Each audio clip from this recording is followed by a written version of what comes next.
महाभारत युद्ध के बाद आखिर शिखंडी का क्या हुआ? आखिर किस महान योद्धा ने किया था शिखंडी का वध?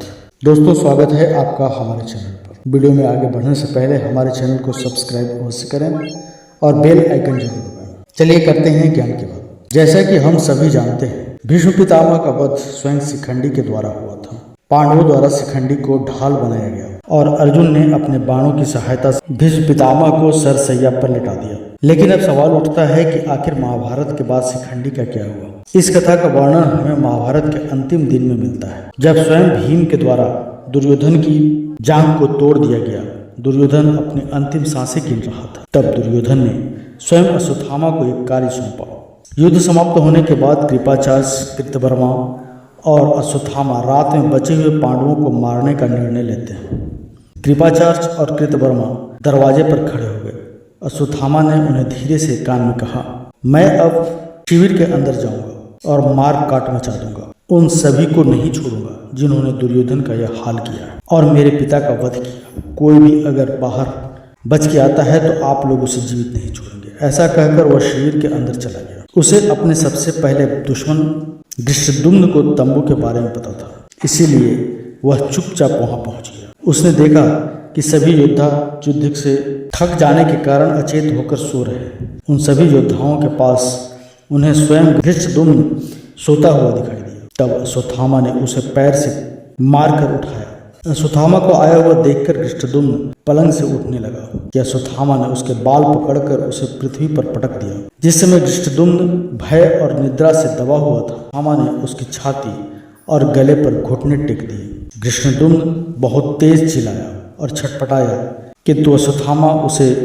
पशुओं की भांति पीटता रहा। अश्वत्थामा ने उसका गला दबाया और कहा, एक कलंक, तुझे शस्त्रों से मारना उचित नहीं। जिस गुरु ने तुझे शिक्षा दी, तूने उसी का वध किया। ऐसा कहकर उसने धृष्टद्युम्न के मर्मम स्थानों पर अपने पैर की चोटियों से प्रहार करना शुरू कर दिया। धृष्टद्युम्न की चिल्लाहट से आसपास के सभी योद्धा उठ गए। ऐसे में अश्वत्थामा ने उन सभी का वध किया और उसके बाद अश्वत्थामा ने धृष्टद्युम्न को पशु की भांति पीटना शुरू कर दिया। उसके बाद अपनी तेज धार तलवार निकालकर उसका सिर धड़ से अलग कर दिया, जिस प्रकार उसने द्रोणाचार्य का शीश धड़ से अलग किया था। अश्वत्थामा छावनी से बाहर आया और सभी छावनियों के चक्कर लगाने लगा। अश्वत्थामा का अगला लक्ष्य था पांडव।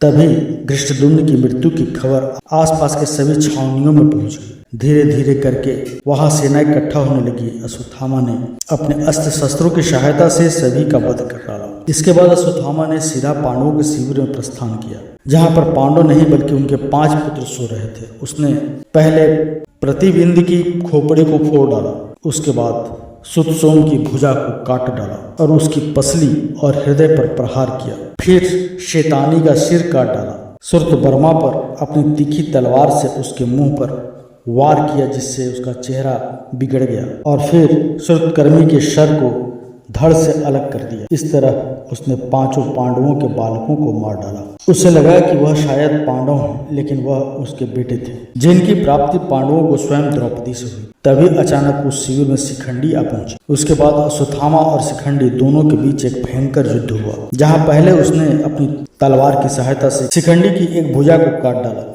शिखंडी फिर भी उसके साथ युद्ध करती रही, लेकिन बाद में अश्वत्थामा ने शिखंडी पर कई वार किए। अपने पिता के प्रतिशोध के कारण उसने शिखंडी के 2 टुकड़े कर दिए। फिर वह अत्यंत क्रोध से भर गया और प्रभद्र के वीरों को मारना शुरू कर दिया। उसने राजा विराट की जो कुछ सेना बची थी उसे भी निस्तनाबूद कर दिया। इसके बाद राजा द्रुपद के पुत्र, पौत्र और सगे संबंधियों को खोज खोज कर मौत के घाट उतार दिया। अश्वत्थामा के शंखनाद को सुनकर पांडवों की सेना के हजारों वीर जाग पड़े और उसने उनको भी एक एक कर मार डाला। इसके बाद अश्वत्थामा अपने रथ पर सवार हुआ, हाथ में धनुष लेकर दूसरे योद्धाओं को यमराज के हवाले करने लगा। अश्वत्थामा ने बची खुची राजा विराट की सेना को धृष्टद्युम्न, राजा द्रुपद के सभी पुत्रों, पौत्रों और साथ ही सगे संबंधियों को जिसने स्वयं बची खुची राजा विराट की सेना को भी उसने नष्ट कर दिया। और इस तरह उसने महाभारत के युद्ध के बाद शिखंडी का भी वध कर दिया, जिसने स्वयं भीष्म पितामह की मृत्यु की थी।